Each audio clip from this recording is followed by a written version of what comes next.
What is up, creatives? This is Tom. Welcome back to another Budget Wednesday. So it is Saturday, maybe Sunday, depending on when I actually get around to uploading this video. It's certainly not a Wednesday, but this video is so budget focused. It is so sort of low budget photography that I just wanted to sort of run it on a Budget Wednesday, even though it's not Wednesday. Hopefully you guys can forgive me, but today we are doing some budget product photography. I have never done any sort of blackout product photography, but I thought it would be a really fun exercise to sort of do some in my room. I've got a couple of drinks that we're going to photograph today. It's going to basically be with three things. I've got a camera, the Canon 90D. I've got the light behind me. This is the Godox SL60W. It's a fantastic light, and it is a really good alternative to one of the more expensive aperture variations. They're going to run you like $1,000. This was about £150 here in the UK, about $150 I believe on Amazon. So definitely check that light out. It will be linked down below in the description. If you're looking at sort of upgrading your lighting for your videos, this is a great shout. And then, like I said, we've got the Canon 90D, and then I'm basically just going to be using like a t-shirt for the backdrop for the video. So it really is fairly minimal. I'm going to sort of take you through the process and describe some of the things I'm doing as I'm doing them, and hopefully we're going to get some cool results. So let's jump into it. Yo guys, sorry the lighting is probably absolutely awful in this shot at the moment, but hopefully you guys can see behind me. So I'll have the light set up here to my right, sort of just to the left of the shot. And then I'm actually going to take my camera off the tripod here. So here we go. Genuinely, this is the shot. I've got the light here, as you can see. And then I've basically got this sort of table. And sort of a key thing about this shot is that this table is kind of reflective.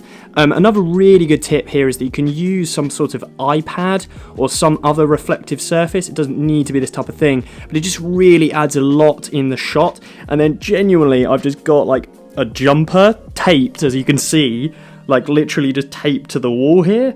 So yeah, and a really nice way to get an extra bit of detail in this shot is basically just to spray it. So I've got sort of a handheld spray here, and I've just been spraying it just with water, and it just really adds to sort of the character of the shot if the can or bottle or whatever you're shooting is a bit sort of moist and has some sort of condensation droplets on it, that just like that. Another quick point is the glass, the lens that I'm using for this shot. I'm actually using, at the moment for the video, I'm using the Sigma 18 to 35mm f1.8, which is just an amazing piece of glass. But for the actual product shot, I wanted a little bit more compression on the image, a little bit sort of more zoom, and I'm using the Canon 24 to 70mm f2.8. This is the L series glass. It's just an amazing piece of kit. This is the first generation glass, so I was able to pick it up pretty affordably, again sort of keeping in theme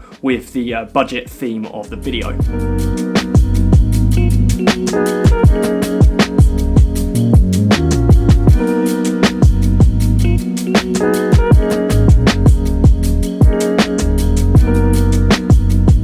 I have a tiny sort of practical yellow just house light just to my right. I'm actually using that for the shot, and right now it's catching on the Jack Daniels logo, so I'm just going to move that ever so slightly to the right. In terms of camera settings, I'm using a 1/250 f2.8 and an ISO of 250.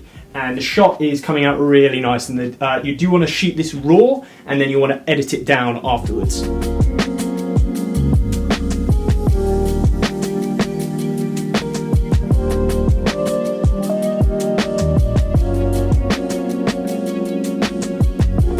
Alright guys, there we go. The shot is looking pretty great, if I don't say so myself. The first time that I've sort of shot something like this before, which is wicked. Now we're just going to go into Lightroom, and we're going to finish off the process there. Alright guys, so here is the sort of digital file within Lightroom, and there's basically just a whole bunch of corrections we can do here, and primarily that is reducing the shadows to get rid of any of the sort of background texture that is still going on in the background. I'm going to bump up the reds in the saturation to basically make sure the sort of red of any of the Jack Daniels branding really pops. And then I'm also going to increase the highlights in this image as well, again to kind of just make it pop as much as possible and sort of blends the nice black, gorgeous background with the sort of can in the foreground, so everything starts sort of coming together as an image.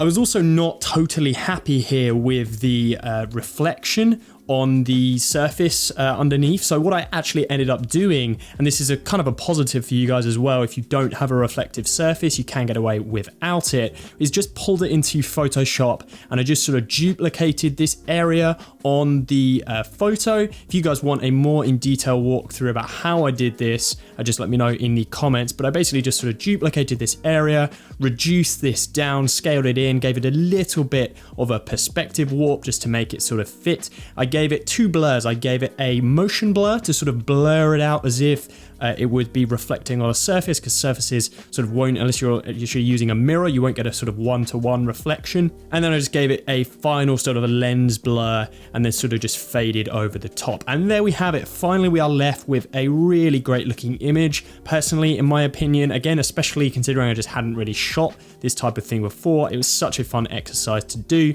Really good way to sort of stay creative during lockdown. Hopefully you guys have enjoyed the video. Let me know if you have any questions and I'll catch you guys next time.